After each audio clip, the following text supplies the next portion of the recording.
A severed head on a pike seemed such a grisly trophy to be displayed in the chapel at Chalon. And yet it took me weeks before I got up the nerve to ask Father Armand why he kept it. The ancient priest stared out of the window for a long time, recalling days gone by.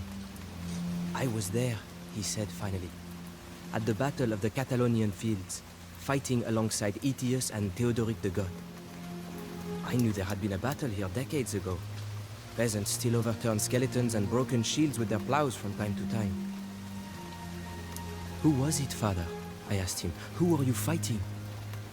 He turned back to regard me, paralyzing me with his old man stare. Attila the Hun, he said. And then he told me the story. The Huns rode out from the wilderness sometime in the 370s, eager to feast on a Roman Empire weak from internal corruption and the expansion of other barbarian tribes. It was the Huns who drove many of these other barbarians before them.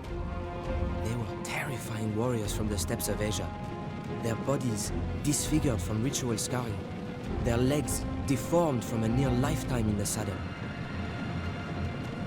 Despite their fearsome aspect, the Huns might have been little more than raiders, had it not been for the leadership of Attila.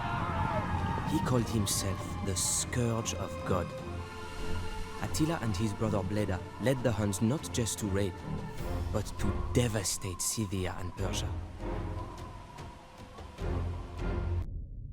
I asked Father Armand more about this legendary Attila the Hun, whom the stories always treat as more of a monster than a man. He was a man, the priest said, but he did not look like the Romans, nor did he worship the Roman god. That was the cause of all that was to follow. Father Armand shivered, as if from the cold breeze that blew in from the chapel's open windows. Kingship among the barbarians was not by divine right or lineage, but by who had the strongest will. Attila was the strongest of the Huns, and he reinforced his position by brandishing a rusty old blade and proclaiming it to be the sword of Mars, the old Roman god of war. Attila had a custom of fiercely rolling his eyes, as if he wished to enjoy the terror that he inspired. He had a power over other men, so that many chose to join him. Many foreigners joined his council, Scythians and Burgundians and Goths. It was not uncommon for Romans to do so as well. Several decades prior, the son of a prominent Roman family had been sent to the Huns as a hostage to ensure peace. The name of this boy was Flavius Aetius, a name not soon to be forgotten. Now that the memories had stirred, Father Armand seemed eager to tell his tale. He explained how the Huns, like the other barbarians, had a style of warfare dramatically different from the ancient Romans or my own Franks. The Huns would charge as one group, often firing arrows as they came, and then suddenly retreat again.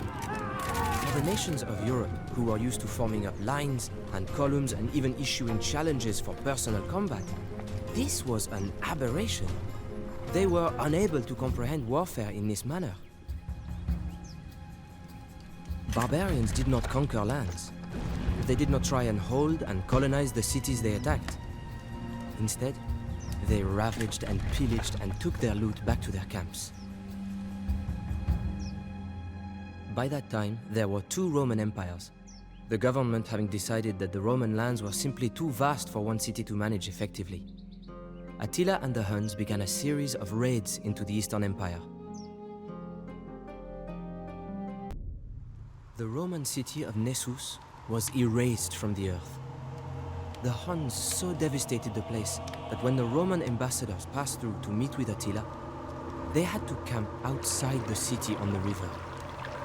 The riverbanks were covered with human bones, and the stench of death was so great that no one could enter the city. Many cities of Europe would soon suffer the same fate. The ambassadors that the Romans sent to Attila concealed an assassination attempt.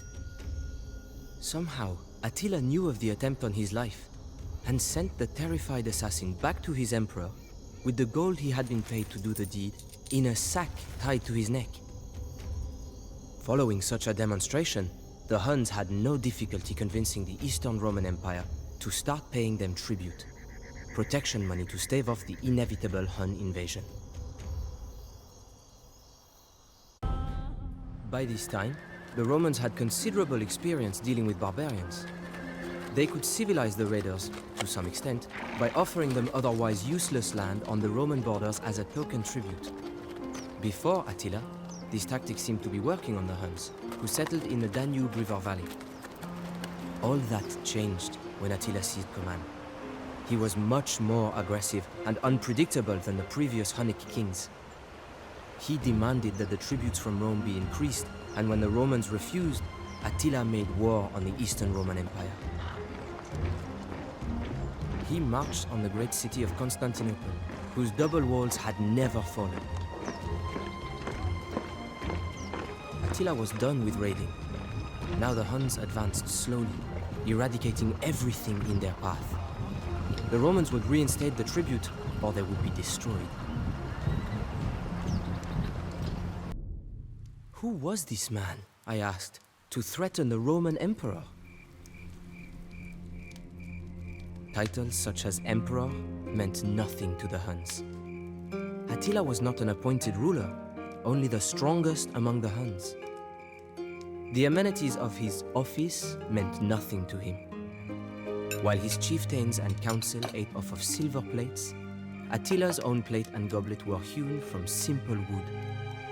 His Scythian guards had jewels on their sword hilts, and their cloaks were clasped with gold. But Attila showed no such affectations. He was interested only in conquest. Some said that he was trying to build a legacy to rival that of Alexander the Great. All of the barbarians wanted to possess Rome, as if it would buy them instant legitimacy as a world-spanning empire. Unlike most of the other barbarians, however, Attila was actually going to get his chance.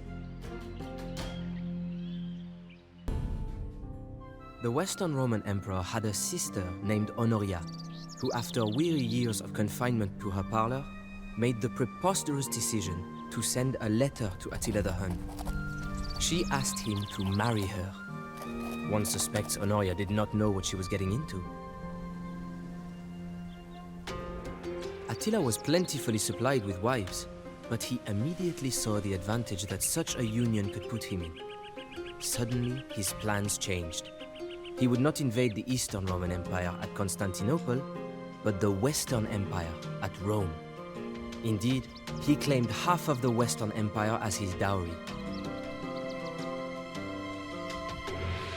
Attila sent the Huns to march across the Rhine River and made alliances with the other barbarian chieftains.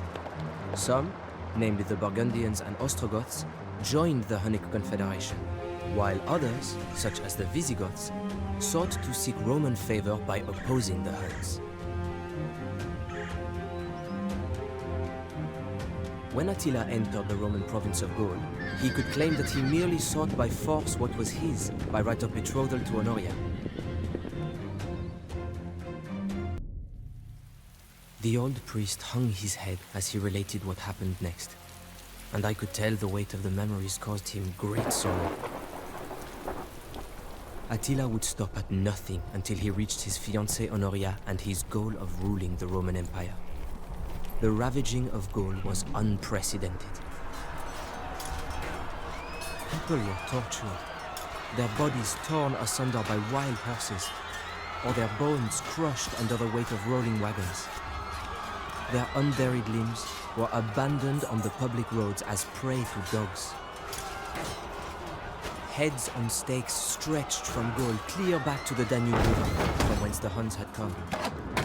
They lay siege to Orléans, for Attila had learned much of siegecraft since he had faced the walls of Constantinople.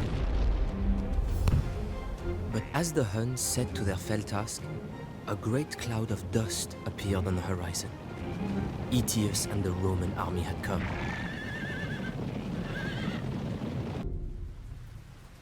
And now, said Father Armand, is where I enter the story. The battle between Hun and Roman was fought at the end of June 451. The Romans were commanded by Aetius, a brilliant and celebrated general who had been held hostage by the Huns when he was a boy. Aetius knew Attila, and he knew the Hunnic ways. Since he had returned to the Western Empire, Aetius had done more than any man to keep Rome alive throughout the period of barbarian invasions. His army was not large enough to face Attila alone, so Aetius convinced tribes of the Alans and Visigoths to ally with him. Even though these dubious allies had a common hatred of the Huns, it was still a remarkable achievement on Aetius's part to have drawn them into an effective military relationship. The Huns were eager for battle. Attila's shamans looked at the entrails of cattle and the color of sheep bones and prophesied that the Huns would meet defeat on the Catalonian fields. However, they also foresaw that the commander of the opposing force would be killed. Attila must have thought this a fair trade, because he brought battle to Aetius and the Goths. Before blood was drawn, Attila stood before his assembled troops, clutching the sword of Mars in his fist. He told them, "It is a right of nature to glut the soul with vengeance. I shall hurl the first spear at the foe. If any man can stand at rest while Attila fights, he is a dead man." It was a catastrophic battle, one of the largest and greatest the world has ever seen. The stream was turned to a torrent by the rushing of blood. I pity those that were forced to slake their thirst from it. Cadavera vero innumera, the Romans said afterwards. Truly countless bodies.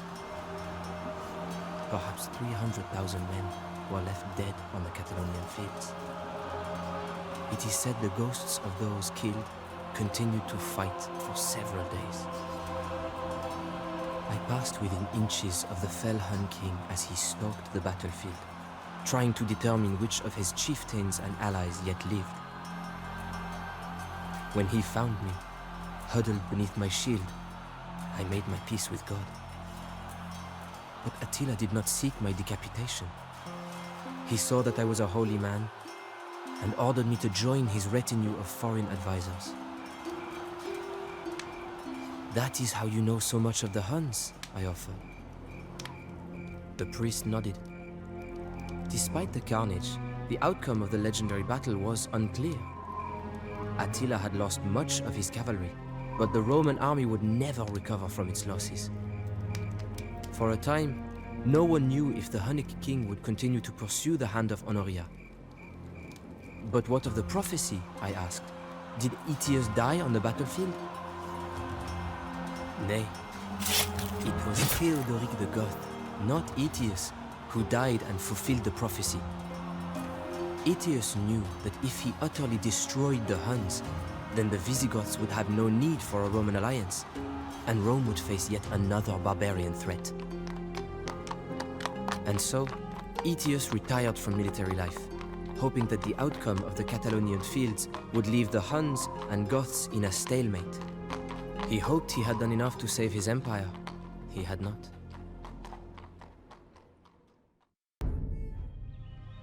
As far as Attila was concerned, Honoria was waiting with open arms in Rome. The very next year, partially recovered from his losses, Attila turned his attention to Italy. The Huns crossed the Alps and moved down the Italian peninsula, launching another great invasion that terrorized the inhabitants of the Western Roman Empire. He meant to take Rome and crown himself emperor. This was not the Rome of Caesar, mind you, but a withering Rome, beaten from earthquakes and barbarian wars. And this time, there was no General Aetius to hold off the Huns' savagery.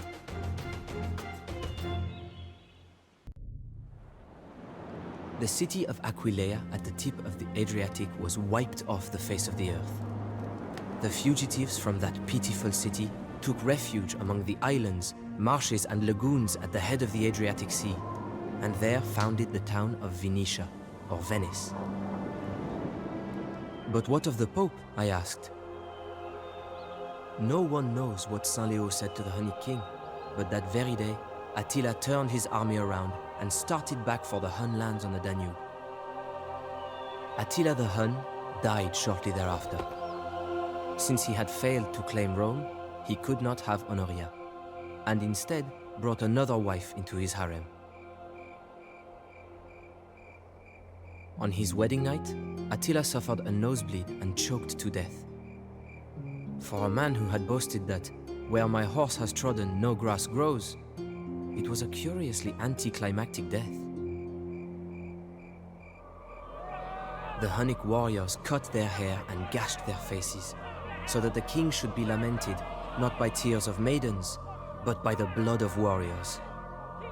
Attila's bloody reign of conquest lasted 19 long years. Father Armand was silent for a long time. He glanced over at the head on a stake. "A Hunnic trophy," he said. "I think the man was a Visigoth. He died at the Battle of the Catalonian Fields. I keep it here so that I may see it every day and remember." "Remember what, Father?" I asked him. The scent of a burning village, the sound of butchery, the way peasants would flee before the Hun riders, the way we would ride them down, the way it felt to conquer alongside Attila and the Huns. He leaned so close I could feel his breath. Sometimes I miss it.